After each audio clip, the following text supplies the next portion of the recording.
રામ રામ ખેડૂત મિત્રો, મારું નામ છે દિલીપ પટેલિયા અને આપણી યુટ્યુબ ચેનલ શ્રીરામ પેસ્ટિસાઇડ્સ ઉપર આપ સર્વે મિત્રોનું હાર્દિક સ્વાગત છે. તો આજની કૃષિ માહિતી ની અંદર આજે આપણે વાત કરવાની છે ઝીંક, જે સૂક્ષ્મ તત્વ છે અને મોટા ભાગના દરેક પાકની અંદર એની જરૂરિયાત રહેતી હોય છે. તો આજે આપણે વિશેષ જે વાત કરવાની છે એ છે ઝીંકની વાત કરવાની છે કે ઝીંકની અંદર આપણે કઈ કઈ મોલની અંદર કેવા કેવા સિમ્ટમ્સ જણાતા હોય છે અને એનો આપણે ઉપાય શું કરી શકીએ.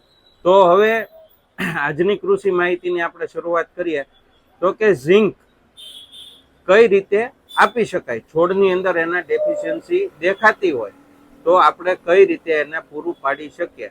તો ઝીંક આપણે બે રીતે પૂરું પાડી શકીએ. એક તો તમે નીચે જો ડ્રીપ હોય તો ડ્રીપની અંદર તમે ચિલેટેડ ફોર્મની અંદર ઝીંક ચડાવી અને મૂળ દ્વારા એની પૂર્તિ કરી શકો છો.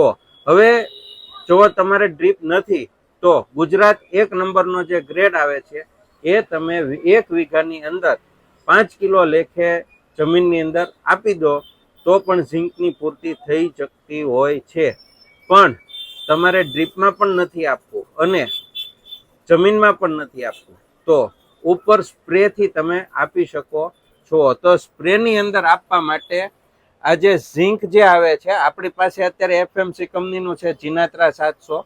ઝીંક ઓક્સાઇડ આવશે 39.5% ZN ફોર્મ્યુલેશનની અંદર આવશે. ZN ઝીંક 39.5% ઝીંક આના અંદર એક્ટિવ ફોર્મની અંદર રહેલું છે.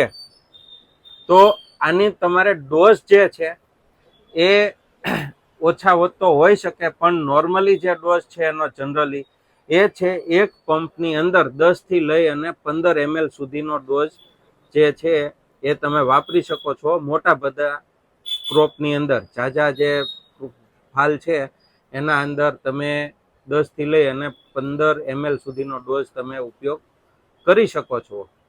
હવે ઝીંકની અંદર ખામી જણાતી હોય તો આપણને ખબર કેમ પડે? તો હવે અત્યારે જે તમે ફોટો જોઈ રહ્યા છો એ છે મરચીના પાનનો ફોટો, કે જેના અંદર ઝીંકની ઉણપ જે છે તમે સાફ સાફ જોઈ શકો છો કે આમાં અત્યારે ઝીંકની ઉણપ છે. હવે અત્યારે જે તમે ફોટો જોઈ રહ્યા છો આ છે વાલોળનો ફોટો, કે વાલોળના પાનની અંદર કેવા પ્રકારના આપણને લક્ષણો દેખાય તો આપણને ખબર પડે કે આને ઝીંકની અત્યારે ઉણપ છે.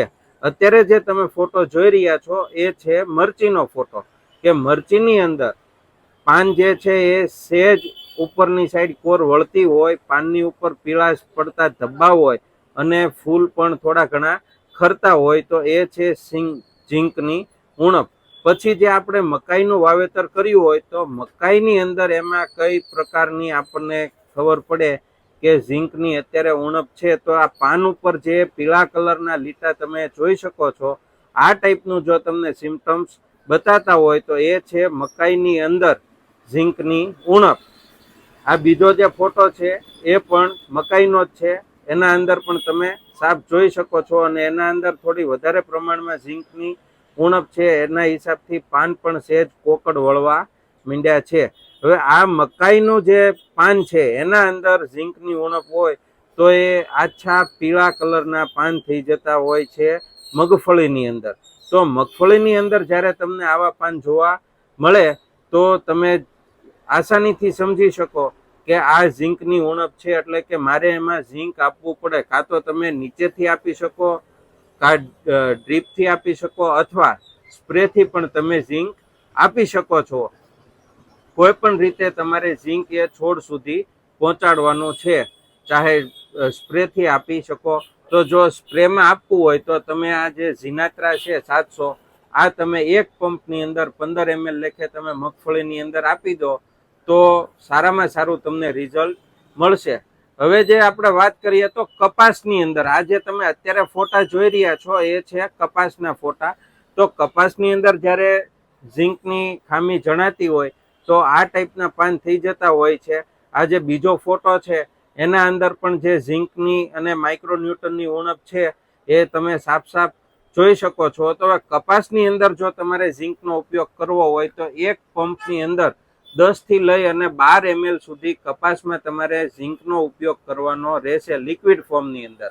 અને જો તમારે નીચે આપવું હોય તો ચિલેટેડ ફોર્મની અંદર જે આવે છે એ તમે 1 વીઘાની અંદર એટલે કે 16 ગુઠાના 1 વીઘામાં 250 ml ચિલેટેડ આપી શકો છો.